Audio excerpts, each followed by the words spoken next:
Alright, सही guys, आज हम लोग डिस्कस कर रहे हैं कैपेसिटी यूटिलाइजेशन। सही है, capacity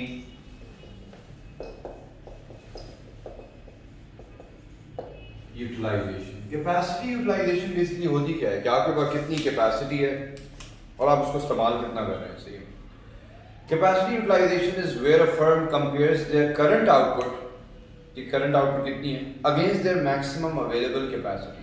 that shows the capacity utilisation. मिसाल के तौर पे मेरे पास कैपेसिटी है 40 स्टूडेंट्स बिठाने की, एंड लेट्स सपोज मैंने 4 स्टूडेंट बिठाए हुए हैं, तो मैं कितने परसेंट कैपेसिटी यूटिलाइज कर रहा हूँ? 10% कैपेसिटी यूटिलाइज कर रहा हूँ। अब the question is, should we utilize more capacity or should we utilize less capacity? Every business aims for utilizing as much capacity as possible. Reason why?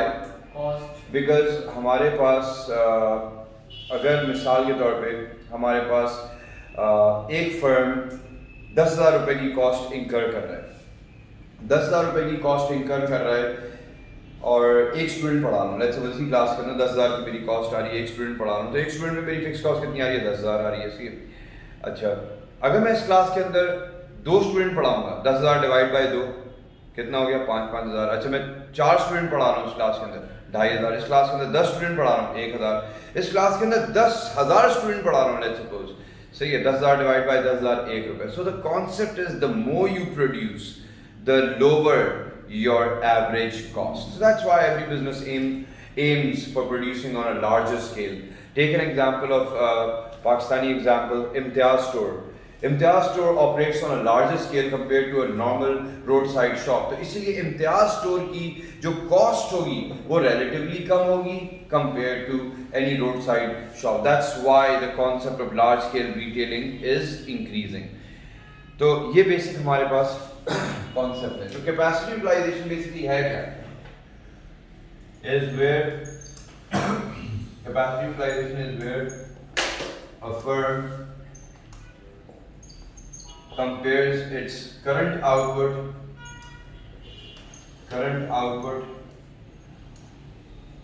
against its maximum available capacity, कि firm के पास maximum available capacity कितनी है और बना कितना रहा है। अच्छा, कैपेसिटी यूटिलाइजेशन को हम कैलकुलेट कैसे कर सकते हैं? इसका फॉर्मूला क्या होगा? Formula current output upon maximum capacity. सही है, ये आपकी करंट आउटपुट कितनी है, मल्टीप्लाई बाय 100। यानी कि जैसे मैं अपना एग्जांपल दे रहा हूँ, अगर we have a capacity of 40 students in this class and let's suppose इस क्लास में 4 स्टूडेंट बैठे हैं, तो इसमें कैपेसिटी यूटिलाइजेशन 10% होती है। So this is how we compare the capacity utilisation. अच्छा, अब if we talk about why a firm aims for greater capacity utilisation, क्यों एक फर्म लार्ज कैपेसिटी या ज़्यादा से ज़्यादा कैपेसिटी यूटिलाइजेशन क्यों एक फर्म एम करेगा? सबसे पहले तो एडवांटेज उसकी है, it helps to reduce average cost. आपकी एवरेज कॉस्ट कम हो जाएगी। दूसरा एडवांटेज आपको क्या होगा? It helps to achieve economies of scale. चाहे आप परचेज इकोनॉमीज ऑफ स्केल पे बात कर लें, financial economies of scale, distribution economies of scale. और क्या एडवांटेज की फर्म ज्यादा कैपेसिटी यूटिलाइज कर रहा है?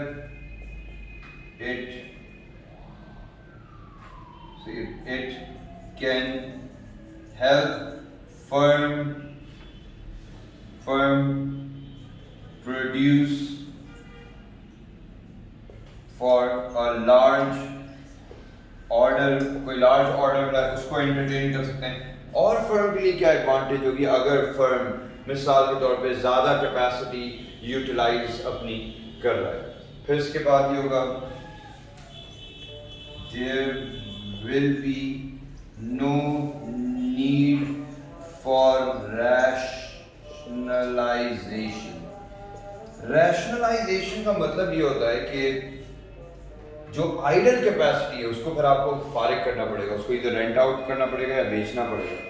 मिसाल के तौर पे मेरे पास 4 रूम्स हैं अपने इंस्टीट्यूट के अंदर एंड लेट्स सपोज एक ही रूम यूज़ हो रहा है, तो I am just utilising 25% of my capacity. लेकिन अगर मैं ये करूँ कि बाकी 3 रूम को बेच दूँ, किसी और को रेंट पे दे दूँ, तो क्या होगा, अब एक ही रूम है और एक ही रूम यूटिलाइज हो रहा है, 100% कैपेसिटी यूटिलाइज हो रही है।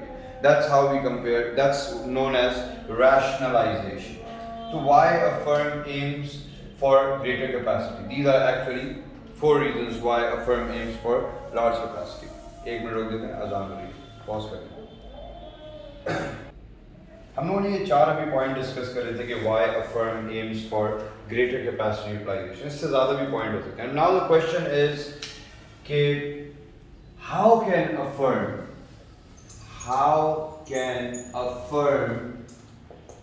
in the short run पे मैं इसलिए बात कर रहा हूँ, दो कॉन्सेप्ट्स हैं, short run and long run, दोनों कॉन्सेप्ट है। How can a firm increase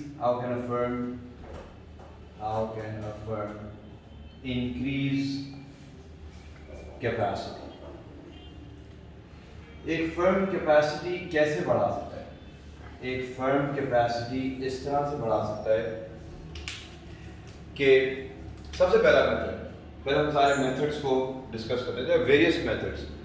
हमारे पास 100 यूनिट्स की कैपेसिटी है, आज ऑर्डर आ गया 120 का, क्या करें? ओवर टाइम दे दें, ओवर टाइम दे सकते हैं एम्प्लॉइज को, तो थोड़ा ज़्यादा काम करने के बाद भी ज़्यादा प्रोड्यूस कर सकते हैं। फिर इसके बाद हम ऐसा कर सकते हैं, हायर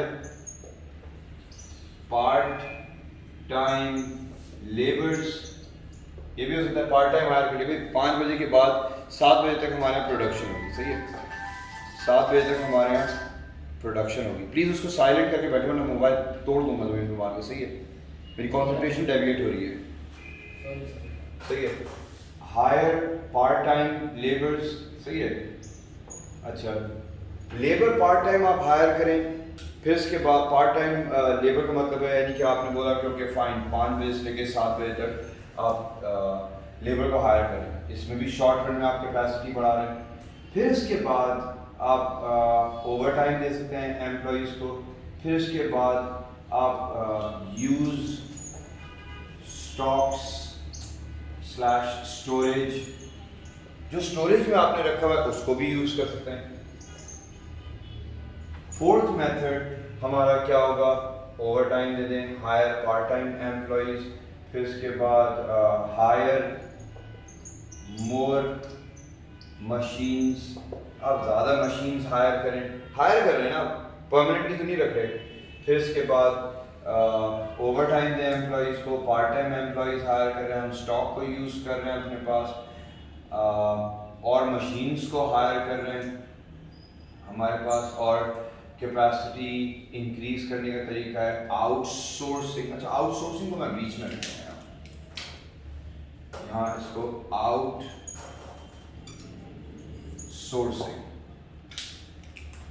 आउटसोर्सिंग मैं बीच में इसलिए लिख रहा हूँ क्योंकि ये वाले मेथड अगर आप नोटिस करेंगे, ये वाले मेथड शॉर्ट रन मेथड है, शॉर्ट रन मेथड्स। ये शॉर्ट रन में भी है, लॉन्ग रन, इसको थोड़ा मैं और स्ट्रेच कर दूं। ये method short run temporary solution भी है, परमानेंट सॉल्यूशन भी है। अब लॉन्ग रन में क्या होगा, लॉन्ग रन में हमारे पास क्या होगा, हायर मोर एम्प्लॉय। अभी मैं परमानेंट एम्प्लॉयज की बात कर रहा हूँ, अब आपकी कैपेसिटी परमानेंटली बढ़ गई, और क्या करेंगे, कैपिटल इन्वेस्टमेंट, मशीन्स और बढ़ा दें, और क्या करें हम लोग, मशीन्स परमानेंटली मशीन्स बढ़ रही हैं। फिर इसके बाद हम लोग और क्या कर सकते हैं, फिर इसके बाद इंक्रीज एफिशिएंसी, कुछ ऐसा करें जैसे एफिशिएंसी बढ़ेगी, वही फर्म जो 100 बना सकता था आज 120 बना रहा है। फिर इसके बाद हम क्या कर सकते हैं जिससे हमारी कैपेसिटी लॉन्ग रन में हमारे पास ज़्यादा प्रोडक्टिव कैपेसिटी हमारे पास हो जाएगी कि फर्म लार्ज स्केल पे प्रोड्यूस कर रहा होगा। फिर इसके बाद इंक्रीज ऑटोमेशन। लेबर कम हो जाएंगे तो ऑटोमेशन मशीन में हम लोग ज़्यादा प्रोड्यूस कर सकते हैं, लेकिन ये भी लॉन्ग टर्म मेथड है। अब ये चीज़ देखें, आउटसोर्सिंग याद रखिएगा, इसलिए मैं इसको यहाँ से स्टार्ट करूँ। आउटसोर्सिंग परमानेंट सोल्यूशन भी है, बहुत सारी कंपनी परमानेंटली भी आउटसोर्स कर सकती है, ये लॉन्ग टर्म है। लॉन्ग टर्म या लॉन्ग रन मेथड। अच्छा ये क्या है? Short and long run method या solution to increase the capacity. तो ये हम लोगों ने डिफरेंट मेथड्स इसके अंदर लिखे हैं। अब अगर हम इवैल्यूएशन पे बात करें, वो हायर है, नहीं वो टेम्परेरी है। जनरेटर चाहिए अभी मुझे, एक और कमरे के लिए भी मैंने जनरेटर हायर कर लिया, तो टेम्परेरी 3 दिन के लिए भी कर सकता हूँ। वर्कशॉप हो रही है कुछ यहाँ, 3 दिन के लिए हमने करा, उसके बाद में मैंने जनरेटर भिजवा दिया, सही। तो ये टेम्परेरी बेसिस पे हायर होगा। लॉन्ग रन में वो फिर हायर परचेज पे जाएगा। वो हायर परचेज एक अलग चीज़ है, वो इवेंचुअली है ही परचेज में आ जाएगा, फिर वो यहाँ इस वाले मेथड में आ जाएगा, कैपिटल इन्वॉल्व।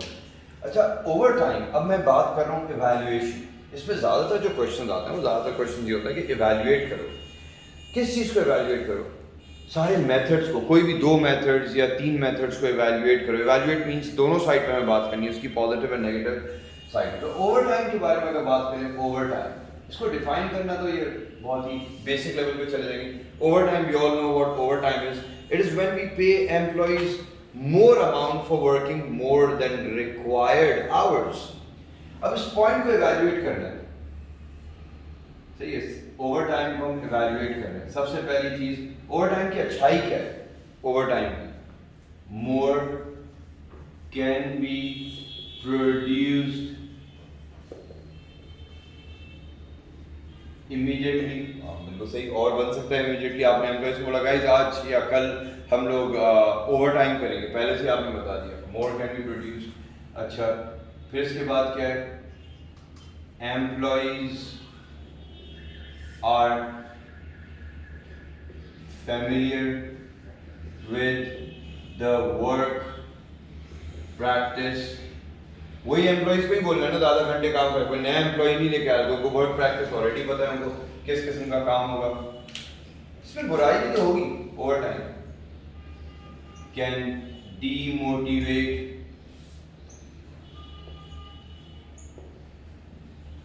एम्प्लॉइज को डीमोटिवेट करता है, can increase expenses of the organization, organisation के खर्चे बढ़ा सकता है। अच्छा सही है, क्योंकि फिर प्रॉफिट मार्जिन कम हो जाएगा ना, क्योंकि आप जब ओवर टाइम काम करवा रहे हैं आपको एम्प्लॉइज को यूजुअली ओवर टाइम में ट्वाइस द अमाउंट देना होता है। अगर ईद बकरीद के दिन पे प्रोड्यूस कर रहे हैं, एम्प्लॉइज पे बर्डन भी आ जाएगा काम का, तो वो डीमोटिवेट में आ जाएगा। अच्छा hire more employees, hire part time labours. अगर हम पार्ट टाइम लेबर को हायर करें, इसकी अच्छाई भी तो है, पार्ट टाइम लेबर हायर करें आपको। एक एडवांटेज ये है कि can help to increase output immediately. सही है, इसमें भी काफी हद तक इमीडिएटली हो जाएगा। पार्ट टाइम एम्प्लॉयज होंगे, company slash firm does not have to give benefits that it gives to a full time employee. जो एक फुल टाइम एम्प्लॉय को हम लोग बेनिफिट देते हैं, वो इनको बेनिफिट देने की जरूरत नहीं पड़ेगी। पार्ट टाइम में हमने हायर किया, बुराई क्या है? they may lack training, ऐसा भी हो सकता है इनको ट्रेनिंग, इनके अंदर ट्रेनिंग स्किल्स इतनी ना हो। अच्छा और एक और पार्ट टाइम एम्प्लॉइज को जब हायर करेंगे तो एक ये भी इसके अंदर प्रॉब्लम होगी कि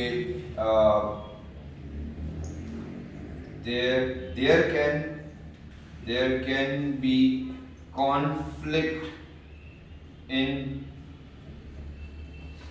corporate culture। नए एम्प्लॉइज पुराने एम्प्लॉइज एडजस्ट करना एक मेजर इशू होता है कंपनी के लिए। अच्छा, यूज स्टॉक, यानी ये पहला वाला मेथड था हमारा, ये दूसरा वाला मेथड, अब हम तीसरे मेथड पे जा रहे हैं, यानी कि ये क्या है, यूज स्टॉक्स। यूज स्टॉक्स जो हैं या स्टोरेज जो हम इस्तेमाल कर रहे हैं, यूज स्टॉक या स्टोरेज जो भी हमारे पास इन्वेंट्री में रखा है, इसकी एडवांटेज क्या है? इट इज अवेलेबल, आपके लिए अवेलेबल है, पहले भी स्टॉक में रखा है ना। दूसरा एडवांटेज क्या है? Production does not need to be rushed, भगाने के चक्कर में क्वालिटी गिर सकती है। बुराई भी है, बुराई इसकी क्या है? ये इसके प्लस थे, माइनस इसके क्या है? इसी मेथड के माइनस, ज्यादा stock, high cost of holding stocks, stock को रखने की कॉस्ट आएगी बहुत ज्यादा। दूसरी बुराई जो है ज्यादा स्टॉक की, स्टॉक खराब भी तो हो सकता है, आउटडेट भी तो हो सकता है। स्टॉक्स कैन पेरिश, अगर खाने पीने की चीजें slash can go outdated, can become outdated. अच्छा, फिर इसके बाद hire more machines, hire more machines, ऐसा भी हो सकता है ज्यादा मशीन हायर है। इसमें एडवांटेज क्या है? लेस कैपिटल कॉस्ट, सही, कोई ऐसा कैपिटल कॉस्ट नहीं होगी, but rather but only operating cost will increase. ठीक है। दूसरा क्या होगा हायर मोर मशीन्स में? इसमें एक ये एडवांटेज होगी कि firm is more adjustable to market demand. अगर आगे डिमांड कम हो रही है, फर्म कहेगा छोड़ो मशीन वापस कर दें, डिमांड बढ़ रही है, 2 और मशीनें लेके आओ, सही है। तो ये इस पे कॉन्सेप्ट अप्लाई होता है। बुराई क्या? Hire more increases expenses. एक और बुराई इसकी क्या है? एक तो ये एक्सपेंस बढ़ाएगा, दूसरी इसकी बुराई ये होगी जब हायर करके लेके आएंगे और इसके अंदर it may be difficult to adjust new machines in the existing location. ऐसा भी होता है रिलोकेट करने के लिए मस्त हो जाए। फिर इसके बाद आउटसोर्सिंग, जो फिफ्थ पॉइंट है हमारा, आउटसोर्सिंग। आउटसोर्सिंग का मतलब है सबलेट करना, अपना ऑर्डर किसी और को देना है, किसी और कंपनी को देना है कि ये चीज़ आप हमारे लिए बना के दें। अब इसमें क्या होगा? आउटसोर्सिंग, सबलेट करना है अपना ऑर्डर, दूसरी कंपनी को बोला कि आप हमारे लिए बना के दें। अच्छा, एक एडवांटेज तो ये है कि आपकी कैपेसिटी बढ़ जाएगी। भाई मेरी कैपेसिटी 100 यूनिट्स बनाने की, किसी ने बोला कि एक काम करें 140 बना दें, मैंने बाकी बोला 40 वही तुम बना दो, सही है, मेरा लोगो लगा देना, चीज़ें लगा देना, 100 मैंने बना दिया, पूरा ऑर्डर बना के दे दिया।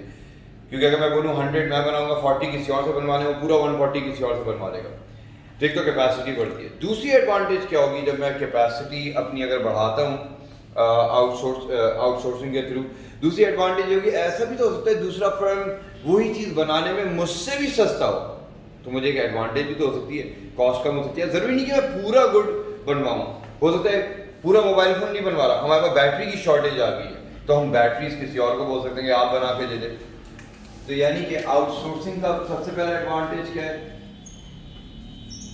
रिड्यूसेस बर्डन ऑन फर्म, हमारे फर्म पे बर्डन कम हो जाएगा। हेल्प्स टू इंक्रीज कैपेसिटी, इससे कैपेसिटी भी बढ़ जाएगी। अच्छा, इसमें एक और एडवांटेज ऐड करूँ, हेल्प्स टू रिड्यूस कॉस्ट, अगर दूसरा फर्म सस्ता हुआ तो। बुराई क्या है? लॉस ऑफ सीक्रेसी, ऐसा भी हो सकता है कि आपके फर्म की सीक्रेसी दूसरे फर्म के पास जा रही है। दूसरा ये हो सकता है कि क्वालिटी इश्यूज, जबकि क्वालिटी इश्यूज में टेक प्लेस, ऐसा भी हो सकता है कि दोनों फर्म की क्वालिटी बिल्कुल अलग हो। अच्छा, ये शॉर्ट रन लॉन्ग रन दोनों का हल है। फिर इसके बाद अब अगर हम बात करें higher more employees, higher more employees, अच्छा इसकी एडवांटेज क्या है? परमानेंटली इंक्रीजेस कैपेसिटी, भाई बहुत और एम्प्लॉय आ गए। दूसरा क्या है इसके बाद, can be more cheaper than paying over time. हो सकता है ओवर टाइम में हमारा खर्चा ज़्यादा बढ़ रहा था, परमानेंटली हायर कर दिया, उनको ट्वाइस द अमाउंट दे रहे थे।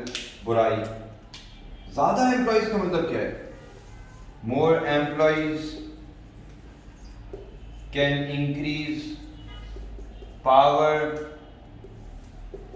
Of trade union, trade union की पावर बढ़ सकती है, ज़्यादा एम्प्लॉयज़ होंगे। More employees can lead to more employ benefits and expenses, expenses भी बढ़ सकते हैं, आपको बेनिफिट देने पड़ेंगे। इसलिए अभी जो रिसेशन जैसे आया तो उस रिसेशन में बड़े जो लोग थे डायरेक्टर लेवल के, मैनेजर लेवल के, पहले वो निकाले गए। कंपनी ने उनको पहले टारगेट करा क्योंकि वो एक बंदा बहुत सारे लोगों की जॉब्स को कवर करा। एक बंदे को जितने बेनिफिट चीज़ें, घर, गाड़ी दी जा रही है, वो समझ लें कोई 30-40 छोटे एम्प्लॉयज़ को कवर कर रहा है। तो सबसे पहले ऊपर के लोग उड़ाए गए। अच्छा, फिर इसके बाद सेवेंथ हमारा पॉइंट है कैपिटल इन्वेस्टमेंट।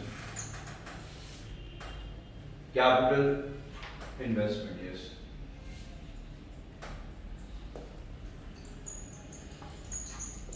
कैपिटल इन्वेस्टमेंट का मतलब क्या है? मशीन्स में और पैसे लगाना। मशीन्स में और पैसे लगाने का कॉन्सेप्ट क्या है? इसमें एडवांटेज क्या है? इसमें भी ये है कि कैपेसिटी इंक्रीजेस परमानेंटली। दूसरा एडवांटेज क्या है? Firm can process large orders, बड़े ऑर्डर्स प्रोसेस करता है। बुराई, हाई मेंटेनेंस कॉस्ट, ऐसा भी हो सकता है आपकी मेंटेनेंस कॉस्ट बढ़ जाएगी। दूसरा क्या होगा? Raising capital, raising capital, capital इतना बड़ा amount can be a problem for the firm. तो ये हमारे पास इसके इवैल्यूएशन है। Increasing efficiency,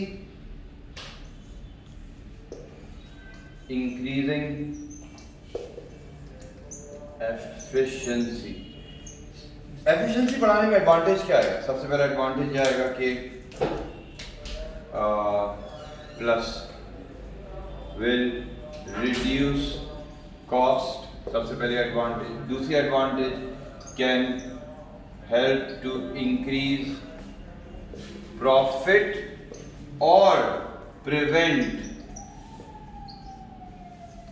business from failure. बुराई, increasing efficiency can lead to redundancy, employees को निकाला जाएगा कुछ को शायद। फिर इसके बाद increasing efficiency can disturb can lead to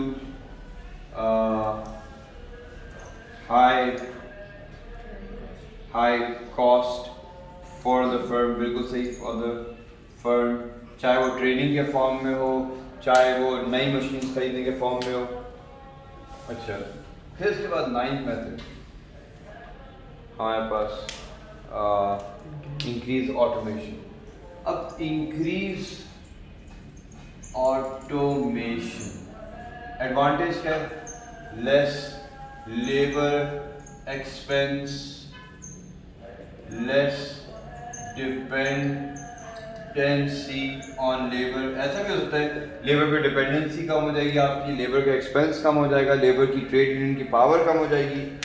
बुराई इसमें क्या होगी ऑटोमेशन जब इंट्रोड्यूस करेंगे? ट्रेड यूनियन स्ट्राइक्स करेगी, trade union issues can take place. दूसरा इश्यू जब ऑटोमेशन इंट्रोड्यूस करेंगे, it may be difficult to introduce automation, financial problem, training problem, ये सारे इश्यूज बिजनेस फेस करेगा। So that means capacity firm के पास बहुत ज़्यादा भी नहीं होनी चाहिए फालतू में, बहुत कम भी नहीं होनी चाहिए, इसीलिए क्योंकि बहुत ज़्यादा जब हो जाएगी तो ऑटोमेशन उसको रैशनलाइजेशन करनी पड़ेगी, बेचनी पड़ेगी, एम्प्लॉयज़ को निकालना पड़ेगा। जैसे अगर मेरे पास लेट्स सपोज हर रूम के लिए एक एक बंदा है, ये 4 रूम है, 4 रूम है मेरे पास, अब मुझे एक ही रूम यूटिलाइज करूँ तो मुझे एक ही बंदा चाहिए, बाकी 3 नहीं चाहिए। एम्प्लॉयज़ तक रैशनलाइजेशन में रिडंडेंट करे जाते हैं। तो यानी कि in conclusion it makes it clear that managing capacity of a firm effectively is very important, because it can allow business to produce more and achieve higher profits, or idle capacity can lead to shutdown of the firm, or can create a need for rationalization. सही है, getting rid of unwanted capacity either in the form of capacity or in the form of location. बड़ी location है उसको कम कर दिया, employees कम कर दिए,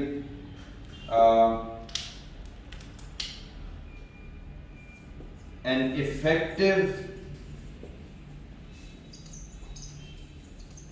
management of capacity can help firm achieve desirable profits